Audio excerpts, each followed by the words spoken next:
Om Sahana Bhavatu Sahano Bhunaktu Sahaviryam Karavavai Tejasvinavaditamastu Mavid Vishavahai.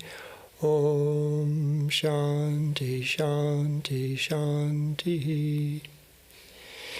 May Brahman protect us. May he guide us and give us strength and right understanding. May love and harmony be with us all. Om Peace, Peace, Peace.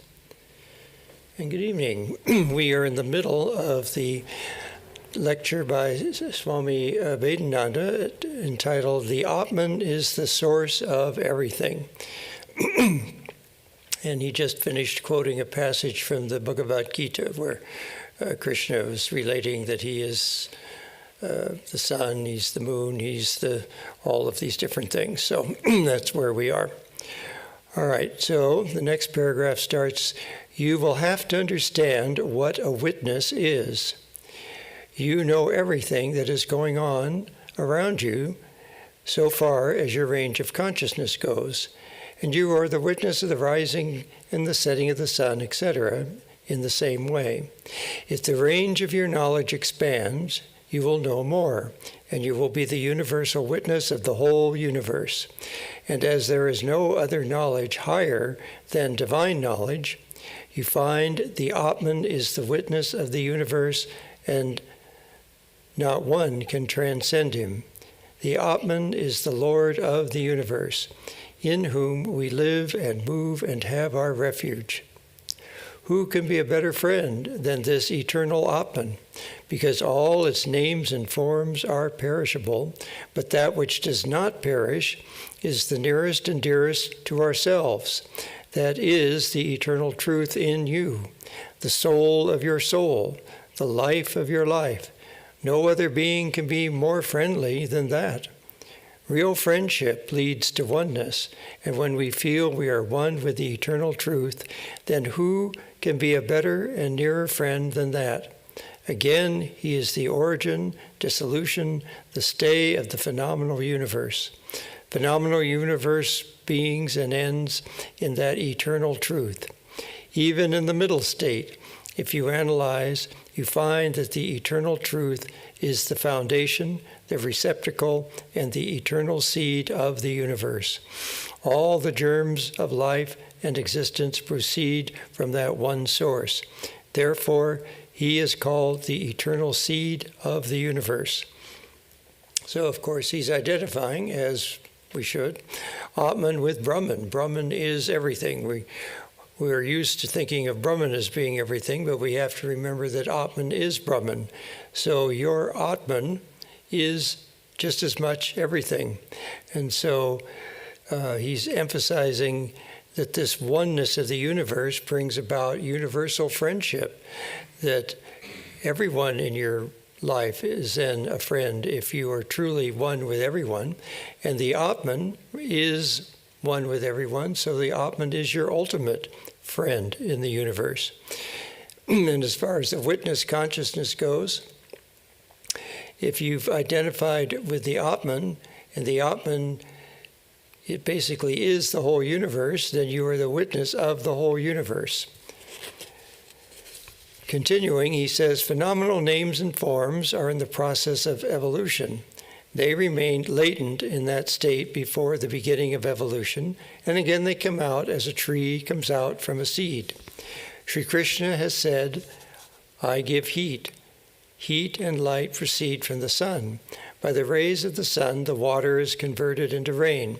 That rain is held up in space, and again it comes down on the earth, goes up and goes up in the form of vapor, clouds, etc. So as we mentioned last time, this is a commentary on sections in the Bhagavad Gita. The Lord says, I am immortality as well as death. Death means only a change, and what remains when the change has taken place is immortality and unchangeable. Being and non-being are all manifestations of the same eternal truth. That is the cause and effect. Every cause has its foundation upon the eternal truth, and every effect is also founded upon the same substance. Because cause and effect, of course, are all parts of Maya, and Maya is part of the changing. And behind the changing is the absolute, the infinite Brahman, which is the Atman. So all these changes that occur, such as death, those are just changes in the realm of Maya, and the essential being is always the same. This kind of knowledge is the knowledge through which the worshippers of a certain class pay homage to the eternal truth. They hold this knowledge in the mind constantly, and they try to realize and to be conscious of it. These are only the projections which refer to the same eternal truth, the foundation of the universe. After describing these, Sri Krishna describes those who do not and cannot grasp the higher eternal truth. Some worship a lower divinity, some like particular forms of divinity, with some desire. What would become of them? Those who are versed in the Vedas as well as in the Old Testament will find different sacrifices and works described in them, and they should be used at the time of worship. That portion of the Vedas which deals with such things is called the ritualistic portion, the Karmakanda. In all nations, you will find a certain portion of these scriptures which are ritualistic. And of course, that's how many religious traditions began. They began performing various rituals in hopes of propitiating the forces of nature, which they had personified as various deities. And so sacrifices would be offered in order for the appropriate amount of rain to come so that the crops would survive and that the hunt would be successful and that progeny would be healthy and so forth and so on. And so all of these things form the basis of that very practical aspect of religious traditions, which you can find basically all over the world in every tradition. But we're very fortunate in the Vedas. We have the Upanishads and the Bhagavad Gita coming as a summary, really, of those, you could say, from Sri Krishna, which emphasize the ultimate reality, not just how to survive in the world by propitiating forces of nature, but how to realize the essential nature of you, which is then also the essential nature of the entire universe. The soma, or soma juice, is a kind of wine which are offered to the devas at the time of sacrifice. Really, the soma is a kind of creeper, and the Brahmins used to prepare a kind of intoxicating liquor after pasting the soma creepers. I think it was probably placing, but anyway, and the Brahmins used to prepare a kind of intoxicating liquor after pasting the soma creepers in some pot. In time of sacrifice, the Brahmins used to pour some portions of the soma liquor to the tongue of the sacrificial fire, and used to drink also some portions. They would have a horse sacrifice. They would kill a horse, build a fire, burn every inch of that body of the horse. They would dip the flesh and soma juice into the fire and let it burn and let the smoke go up and chant the words of the Vedas and pray and do all kinds of things. These relate to the ritualistic portions of the Vedas, and afterwards they would drink the remnants of the sacrifice and the soma juice. And the soma was considered to be the purifier of the soul. They believed that after doing these things, they would be purified and would pray for heavenly pleasures and celestial enjoyments. They had faith enough which would make them realize and believe that after their death they would go to heaven. So that is mentioned in these two verses. Chapter 9, verses 20 and 21. These verses say, the Brahmins or Advaryas, well versed in the three Vedas, Rigs, Yaju, and Sama Vedas, worship me by sacrifice and praying, and by drinking the sacred soma juice. They wash out their sins and afterwards ask the boon for going to the heavenly regions. Then, as a result of their sacrificial works, they go to the Indraloka, to the region of Indra, and enjoy their unworldly pleasures that are meant for the devas. Thereafter, enjoying infinite heavenly pleasures for a certain length of time, they return again, enter into this world after termination of their virtues of merits acquired by performance of these sacrifices, and thus performing the sacrificial works as prescribed by the three Vedas. The worldly men incarnate repeatedly in this nether region. So the idea here, of course, is emphasizing that all of these. Do you have a question? Yeah, this is a Vedanta. I'm sorry, yeah. I came late. This is a Vedanta lecturing in this country? Yes. Well, what's the title of the lecture he's giving? Atman is the source of everything. Atman is the source of everything. Yeah. Okay. Yeah, kind of rambles, doesn't it? Well, I'm dropping in the middle. So Yeah, sorry. that's all right. Let's see. Yeah, so these parts of religions, including Hinduism, are only sort of stepping stones to more sophisticated philosophical sections, because simply earning merits to go to a heaven where you enjoy heavenly realms, those things are all still temporary. It doesn't get you out of the wheel of birth, life, and death and rebirth. That keeps going on and on. You use up that good karma from all of these nice sacrifices that you've performed, and then you end up coming back again. And so, of course, eventually the great rishis, and as Sri Krishna is teaching in this section of the Gita, the goal is to go beyond that. All right, continuing. Where did I leave off? Here we go. Soma juice, as used in the Vedic sacrifices, was a particular kind of intoxicating juice or liquor made out of the pastings, something wrong here. Some creepers called soma. It is said that soma was stolen by the asuras, the demons, from the devas. When soma was in the form of a woman, some of the Brahmana literatures have described this interesting story. The soma creepers are very rare, and it is difficult to find them at present. The ancients used to make a kind of wine with their own hands. At any time when they picked up the creepers, they would make certain ceremonies on special occasions. These were repeated. They would repeat prayers, as you see in Roman Catholic services. All these customs are Oriental. The soma drink was supposed to purify the worshippers.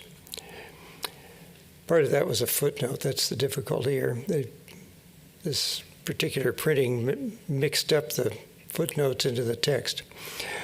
Sri Krishna says, worshipping me by sacrifices and praying for the heavenly goal, they reach the holy region of the gods and enjoy celestial pleasures in those regions. After death, they go to those regions.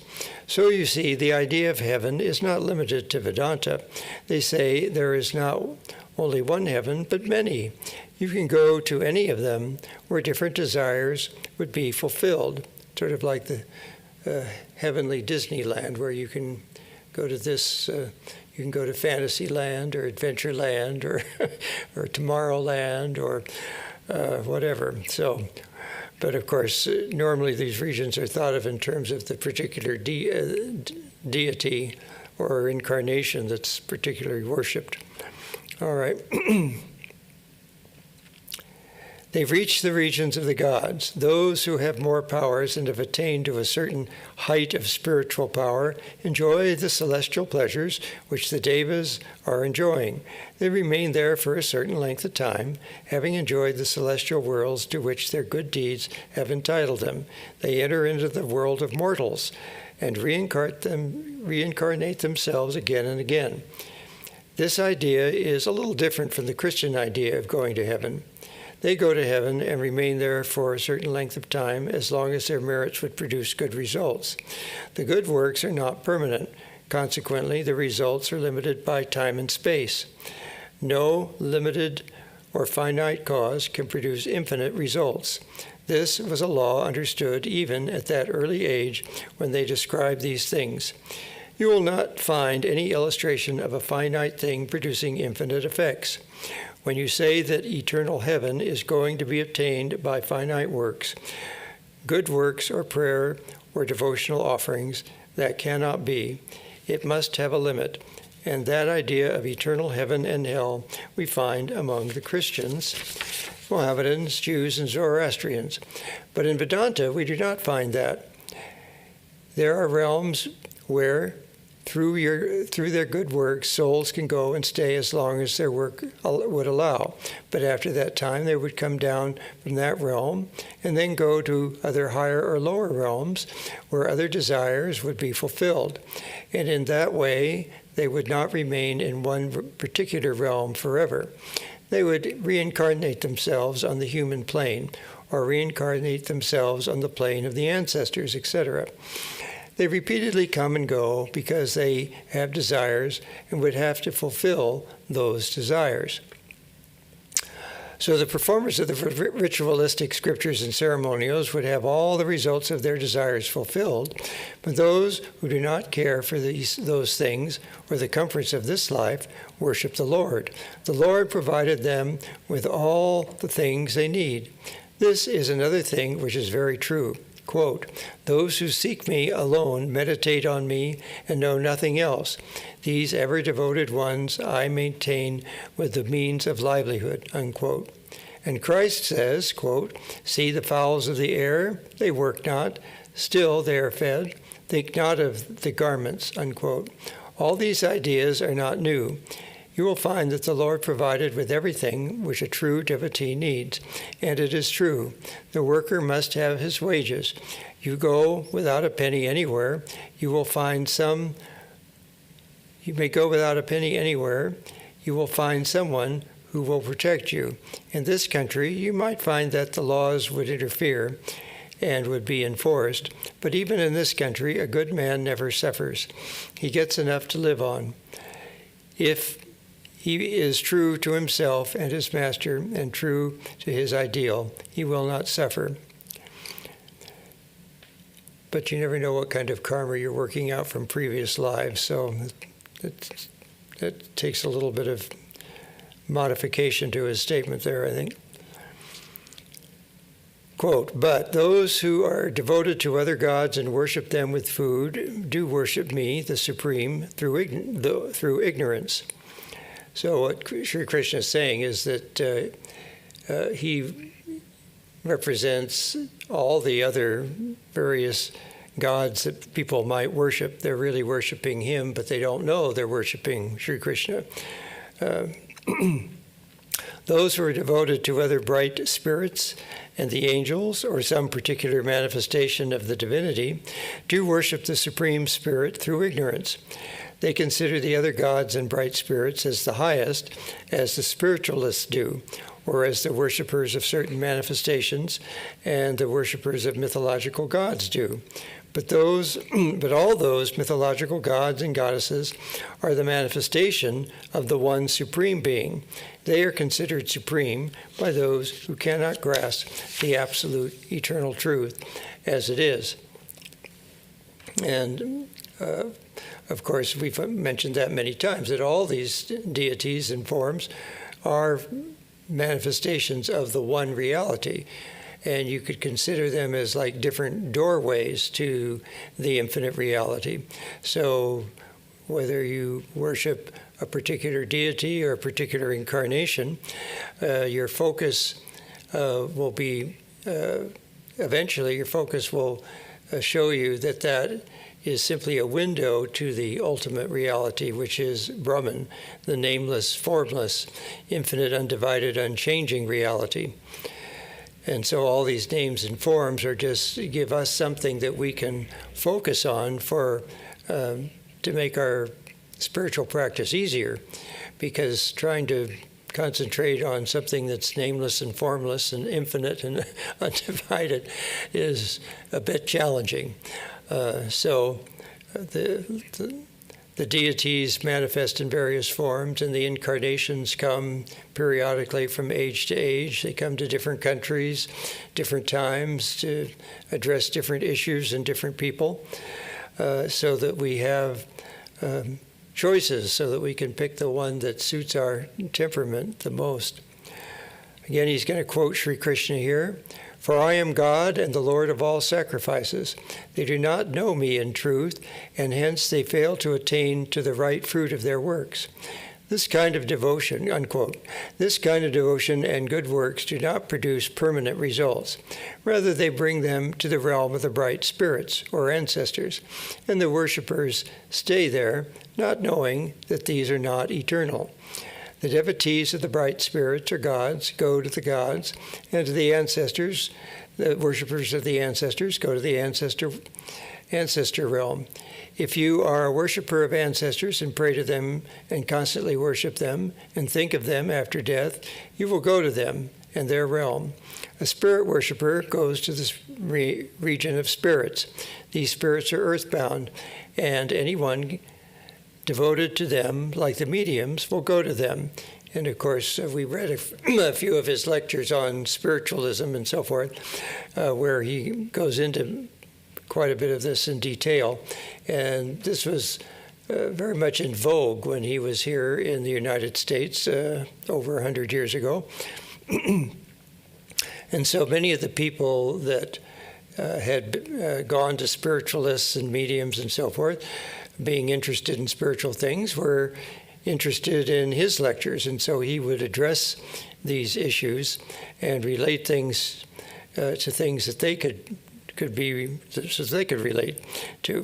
So he pointed out time and again that these mediums are, in general, working with spirits which are not necessarily particularly enlightened.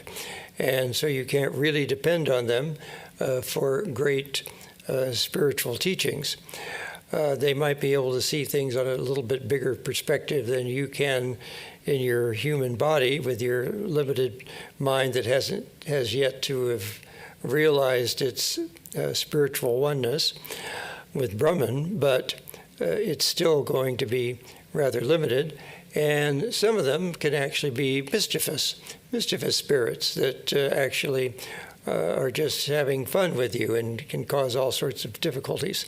So he went to these things and experienced them firsthand, and so he could speak with authority on the pros and the cons, and there were more cons than pros. So even though many of the people in his audience might have been dabbling in these things, he was very frank with them about that this is a very lower form of activity. And finally, we get to those who are devoted to the eternal truth will attain to the eternal truth. So you see, everything has its place in Vedanta. Even the spirit worshippers and the ancestor worshippers are not denounced. Therefore, we say it includes all parties.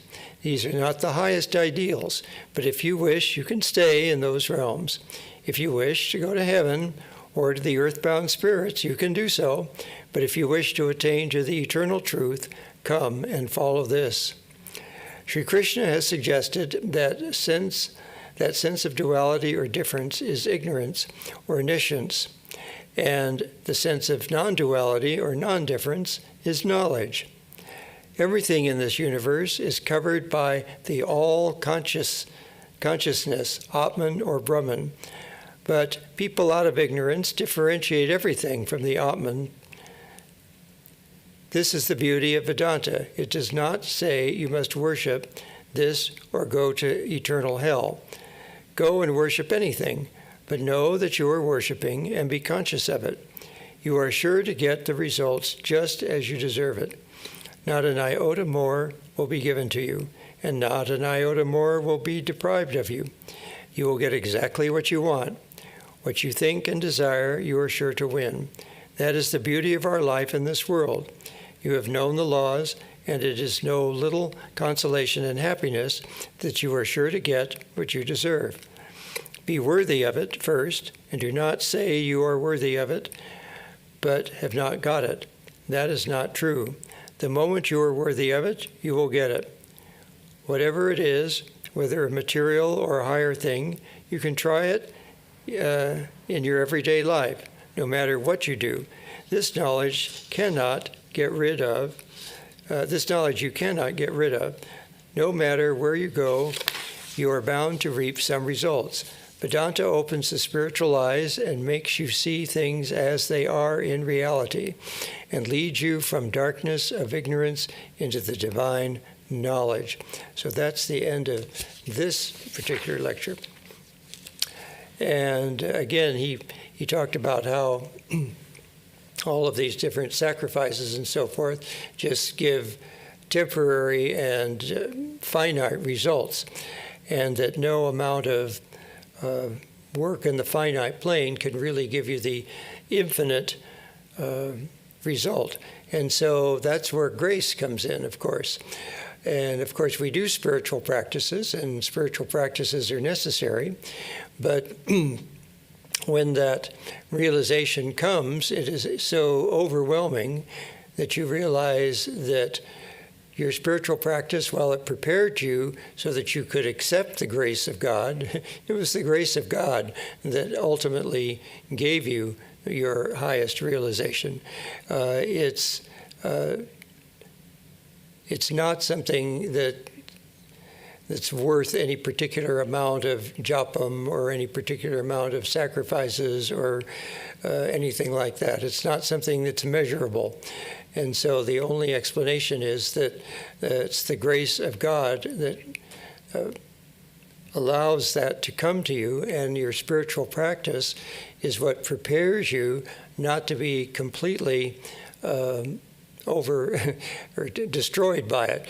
If you're not prepared for that kind of experience, your body can't take it, and it could actually cause certain kinds of difficulties. So you want to be prepared for the grace of God, but you have to also be patient and wait for the grace of God. That's kind of a different topic, but anyway, I just thought I'd throw that in. All right, we have a little bit of time left, so I picked a short passage from Atmavidyananda called The True Nature of the Atman. So now we're going to hear a little bit more about the Atman. After patient research and continuous struggle to know the ultimate truth, the great monistic sages of India realized that the ego, or the individual soul, is nothing but a changeful receptacle of a subtler substance, which is unchangeable and eternal. They called it the Atman in Sanskrit. There is no word in the English language which conveys the meaning of this Atman. It is much finer than ego, or the living soul of the individual. Atman is the unconditioned reality in man, and the living soul, or the individual ego, is the subtle covering of it, like the globe that covers the light of a lamp. That Atman is not a part of the universal ego, but it is one with the unconditioned reality of the universe, which is called in Vedanta Brahman, or the all-pervading spirit. Sometimes it is called the Paramatman, which was translated by Ralph Waldo Emerson as the Oversoul. It is finer than the cosmic ego, or God. It is sexless, neither masculine nor feminine. It is sometimes translated by the Oriental scholars as self with a capital S. But self is a confusing word. Some people mistake it for the Anglo-Saxon self, which acts and progresses, and which is another name for the ego. And of course, as he says here, the ego is the covering. And Sri Ramakrishna several times would point out that the ego is the main obstacle. It's the ego that causes us not to be able to pierce through the veil of Maya and see the reality behind it.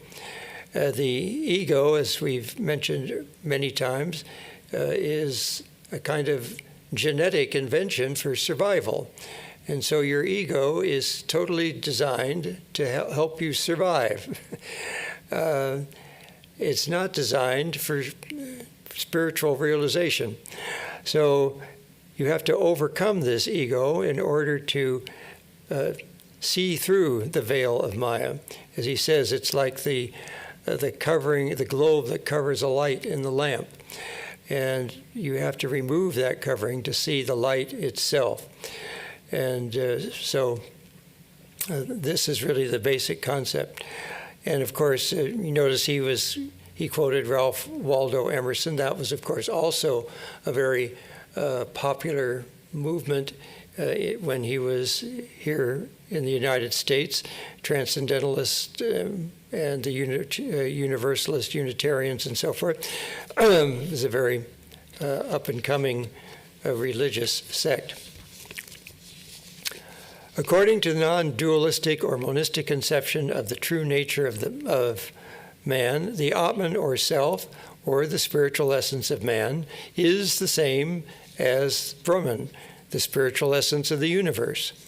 The relation of the true nature of man to God is not like that of a creator to the creature to the creator, nor like that of a son to his father, nor like that of a part to the whole, but it is absolute oneness on the highest spiritual plane. The Atman, or divine spirit of man, is, therefore, the same as the absolute divinity of the cosmos. On that highest spiritual plane, there is no distinction, no idea of separation, and no idea of creation or projection. All ideas of separateness, as well as all differentiations of phenomenal names and forms, merge into the absolute ocean of reality, which is unchangeable, eternal, and one without a second. It transcends the limit of niscience or Maya, but it saturates, or rather pervades with its essence, all things of the universe. As the Upanishad says, the essence of the Atman or Brahman is infinite, as it is not limited by the categories of time, space, and causation. But we generally say or conceive that the external space, nay, every particle of atom and molecules of the phenomenal world, is covered by the Atman. Some say that phenomena are like the waves in the ocean of the infinite reality, and the individual souls are like so many bubbles in that ocean of absolute existence. It's kind of interesting. He's saying the phenomenal world is covered by the Atman, but I thought his earlier idea of pervading everything was a little clearer, rather than covering. Anyway. As a bubble rises on the surface of the ocean, takes a form, lives there, comes out, comes near other bubbles, lives in a group for some time, moves in the company of others, changes its size and goes down again, so the individual soul rises in various forms, passing through the different stages of evolution, and lives there forever and ever, sometimes as manifested and at other times as unmanifested. And the light of intelligence in the soul or ego is due to the reflection of the Atman or divine spirit on the mirror of the heart of the ego or soul. Therefore, the ego or soul is called the image or reflection of the Atman or the divine spirit. And of course, the refined ego more and more reflects the inner nature of the Atman. And so the idea is to try to, we're kind of stuck with these egos, so you have to try to refine the ego, make it less and less about selfishness and more about unselfishness, and more and more identified with your spiritual self, and the realization that the ego is simply a mechanism of the body-mind complex for survival, and realizing that's temporary nature and its particular purpose helps you to go beyond the ego eventually. So we want to get out of the lowest aspects of the ego, which are causing us to be selfish and brutish and egotistical and self-centered and so forth, to more and more refined ego, and eventually letting it go entirely. Of course, that only happens when you're in samadhi. When you come back in the body, you still have an ego because the body still has to survive. So, but the ego will be much more enlightened at that point. This idea is beautifully expressed in one of the Upanishads. Quote, "In the cave of our heart have entered the two, the Atman, or the divine spirit, and the individual ego or soul. Dwelling on the highest summit, or in the ether of the heart, the one witnesses the other, while the soul reaps the fruits or rewards of its own work. The wise men and sages describe the one as the light and the other as the reflection, image, or shadow," unquote. And of course, everything is a poor reflection of Brahman. This whole universe is nothing but the play of Brahman through Maya. And so it's all a poor reflection of Brahman. So similarly, we are, in our unenlightened state, a poor reflection of the Atman. This idea is beautifully, sorry, I just read that. You will notice here what a deep meaning lies at the back of the expression, "Man is the image of God." The ancient Vedic seers used the same expression in a sense which many of the best philosophers of the Western world have failed to grasp or comprehend.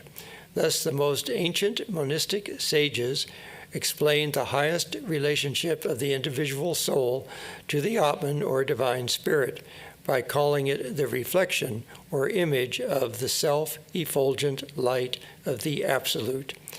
But as a reflection cannot exist independent of the light whose reflection it is, so the soul of man cannot exist independent of the Atman.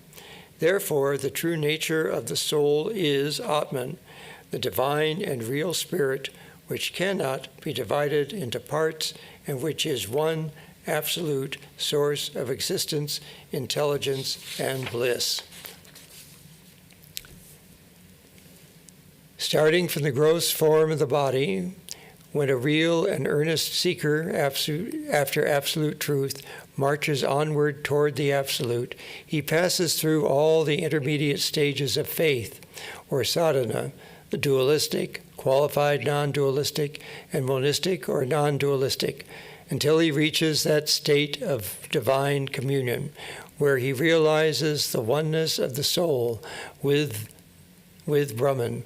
Then he declares, "I am Brahman, I am he, I am in the sun, in the moon, in stars, I am one with the all-pervading reality." But it can be said in this connection that the idea of communion is inadequate and incorrect according to non-dualistic Vedanta, as in the divine realization of Brahman, there exists no dual principles of the ego and Brahman, but the ego or individual soul realizes then the only inexpressible existence of Brahman, which shines as one without a second. And of course, this is why many people find Sankhya philosophy lacking, because Sankhya philosophy retains a dualistic attitude. And in this philosophy, it's an absolute oneness. Now, it's very difficult to even comprehend what it means for the Atman to be absolutely everything and to have Atman is Brahman. That's difficult to conceive. It feels like the Atman is a part of Brahman or something of that nature. That seems like an easier concept to grasp. But the reality, which we can only understand when one has realized it, is that it is identical. And it's not something that we can intellectually wrap our heads around very easily, if at all, but it's something which the great sages and seers of all times will tell you, that it is an absolute identity. There is no separation, and you are everything. It's not that you are just a part. While that's a difficult concept to comprehend, that's why we have different kinds of spiritual practice and different kinds of philosophies. And so many people still find the ideas in Sankhya useful because they deal with the way we tend to see things in a dualistic way. But the reality is different. So you have to understand that those are like just temporary models so that we can sort of handle things in the world while we're stuck in these body-mind complexes and trying to work things out. So these are very difficult concepts to grasp, but they're the essential nature of all of Vedanta principles, that Atman is Brahman, and that all is consciousness, all is Brahman. So consciousness, Brahman, Atman, those are all one and the same idea. So you can say consciousness pervades everything, the Atman pervades everything, Brahman pervades everything, but it's not just pervading, it is. It's an identity. So even though it doesn't look like what we think Brahman ought to look like, it is. It is Brahman. So these are difficult concepts. Well, next time we will handle what hopefully will be a little easier topic, the efficacy of prayer. And so we'll be looking at that next time. It'll be interesting to see what he has to say in the context of the people that were coming to his lectures over 100 years ago. Of course, prayer is a huge part of the Christian tradition. There weren't very many Muslims in the United States at that time, but he would have been very familiar with Islam from India. And there are many prayers in Judaism. And so all of the traditions have certain kinds of prayers as part of their rituals. And so knowing how these prayers are efficacious will be very interesting to find out. So join us next week for The Efficacy of Prayers by Swami Atmavidyananda. Om Purnamada Purnamidam Purnat Purnamudachyate Purnasya Purnamadaya Purnameva Vashishyate. Om Shanti Shanti Shanti. Filled with Brahman are the things we see. Filled with Brahman are the things we see not. From out of Brahman floweth all that is. From Brahman all, yet is it still the same. Om, peace, peace, peace. And if you didn't catch it, Swami Sarvapriyananda gave a very interesting lecture on that peace chant, and showing how it really expresses the whole of Vedanta in those very few words, sums up the whole meaning. And it kind of goes along with what we were doing today as well. If you just substitute the word Atman in for Brahman, and then you've got the topic of these last two lectures.